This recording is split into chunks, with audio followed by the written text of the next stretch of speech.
What's going on, everybody? Welcome back to the LTQ Wrestling Podcast. I am BDJ. Just going to be me this week for the SmackDown review. No QJ, who's not able to make it.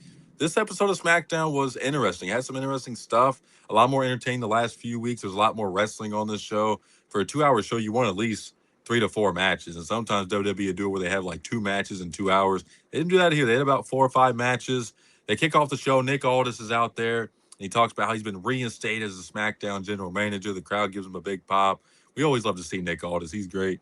And he introduces the new undisputed WWE champion, CM Punk. CM Punk comes out there. He's all hyped. Obviously, he's the new champion. The crowd's big on him tonight. Big pop. And he talks about how he's going to be defending champion.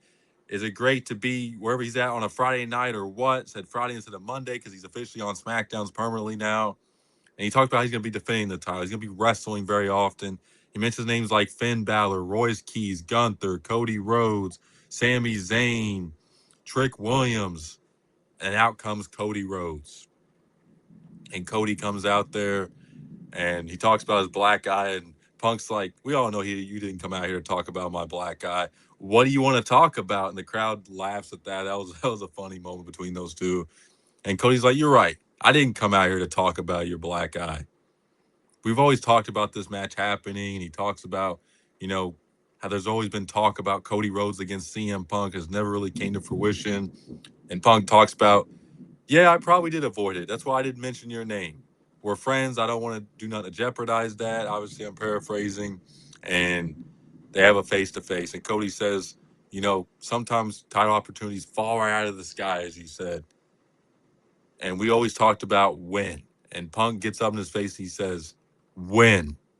And Cody says SummerSlam.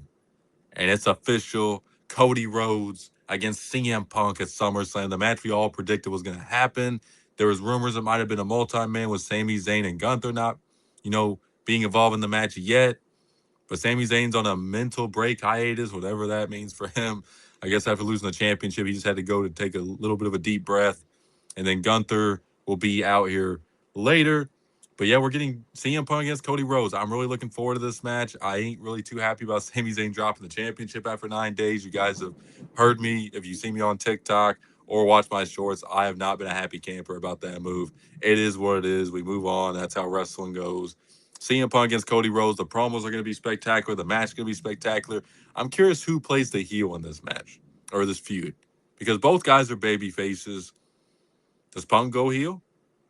I doubt they turn Cody heel. I mean, it's a possibility. I'm not saying they would never do that, but like Punk being heel would make more sense right now. And they shake hands to end it. Nick Aldis announces that it's officially CM Punk against Cody Rhodes in the main event of SummerSlam for the WWE Undisputed Championship.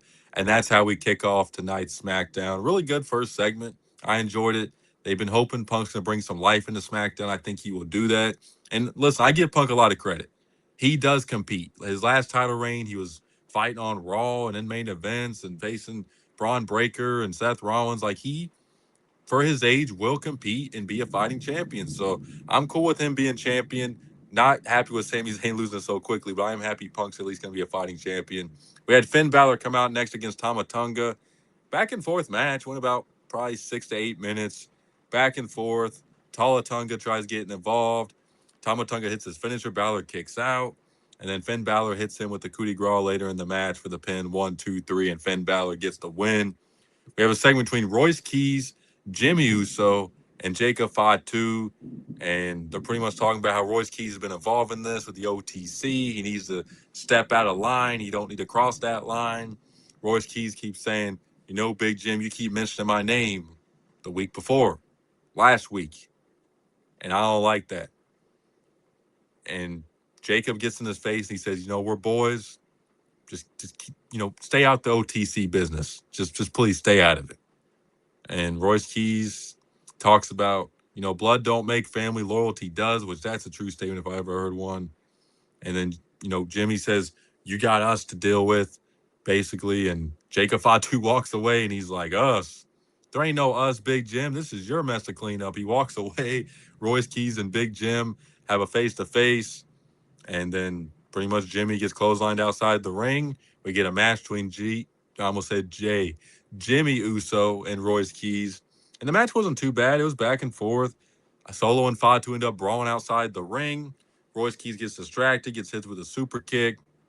Jimmy hits the frog splash, 1, 2, 3, picks up the win. After the match, Jacob goes and attacks Solo again. He puts his head around a chair in the corner. Royce Keys grabs him and says, "Yo, man, what are you doing? Why are you doing this?" And he gets super kicked by Jacob Fatu. Jacob Fatu is done with this Royce Keys nonsense. He's over it, and he super kicks him. And he goes to hit the, move in the corner they always hit, and he stops and he just yells at Solo and walks away. And that's how we end this segment. Very interesting. Jacob's pretty much being teased as this guy who just loses his control, loses his anger. He will do anything to protect his OTC. And he's shown that so far.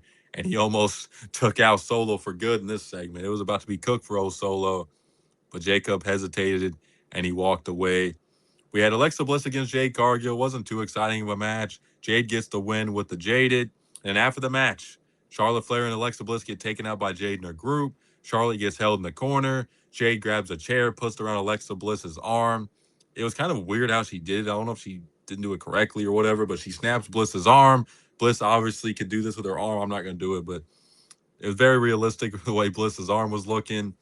And we get Bliss being out a while and Charlotte and Jade being set up even more for SummerSlam.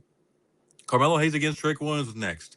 Very good match. Went about 10 to 12 minutes, back and forth. Crowd was into it. Carmelo got his good offense. We all know Melo can work. Trick had one botch when he was trying to do the kick up. Other than that, he was smooth throughout this match. And they're going at it for a while. And all of a sudden, Baron Corbin appears. And he's back, oh Baron.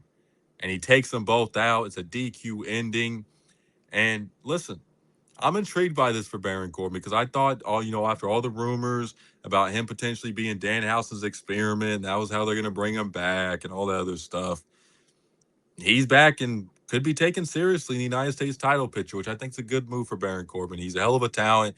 I know a lot of people ain't the biggest fans of Baron Corbin. They really hate him, especially when Vince is pushing him a little OD at times, and I get it. But he's a great wrestler. He's improved a lot on the mic. He's a good heel. You can put him as a babyface. Looks like he's gonna be a heel, which is the best Baron Corbin. The best Baron Corbin is a heel Baron Corbin, and that's exactly what we get here.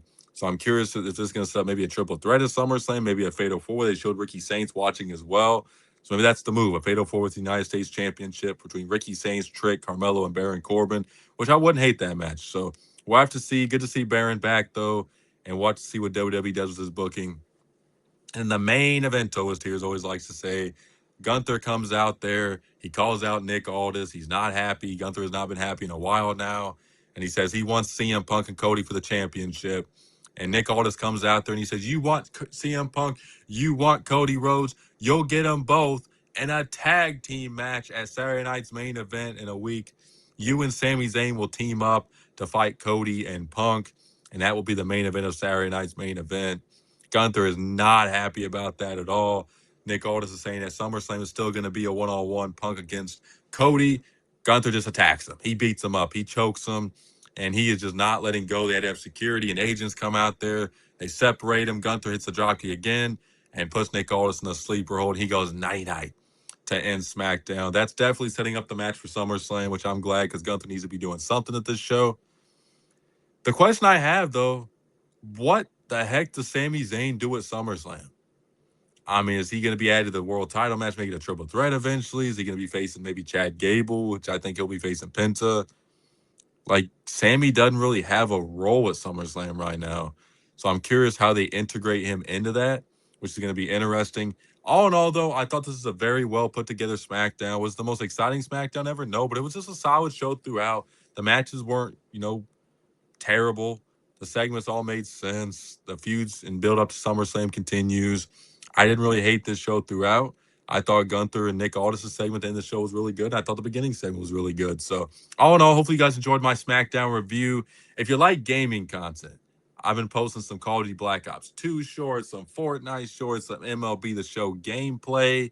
I've been trying to cook with the, gaming content. You guys know me. I play a lot of games. GTA's around the corner. Fable's coming out. Halo's coming out. I'm not saying I'm going to get all them games. There's a lot of games coming out. Black Ops 1's back. So we got some games to cook up on the gaming channel. So make sure to check that out. If you like listening to your podcast, Check us out on Spotify. I work overnight, and I listen to a lot of podcasts and music all the time. So I know how you guys feel if you prefer to listen to your podcast. We are on Spotify at LTQ Wrestling Podcast. As always, appreciate the support. Make sure to like and subscribe. Comment your thoughts on SmackDown down below. Peace.